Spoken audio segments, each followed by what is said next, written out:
Hello everyone, my name is Eten L. Ansog and I'm 3 years in Hope House. I would like to thank you to my sponsor and Tito Dave because he always helped me to my needs and to my stuff.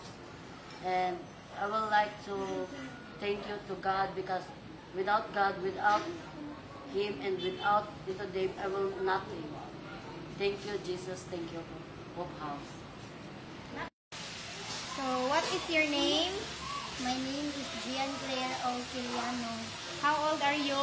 11 years old. What grade are you? Grade 6. So, how are you? I'm fine. Nagpasalamat ko ni Tito Dave nga itabangan ko sa eskwelahan o nagpasalamat sa ko nga sa akong sponsor nga kitagaan kong cellphone sa Benedina. So, she's very thankful of Tito Dave and her sponsor because they finance her needs in school stuff, and she's also thankful to her sponsor because she got her cell phone for her online class. Thank you sponsor. Thank you Tito Dave. Thank you in Hope House.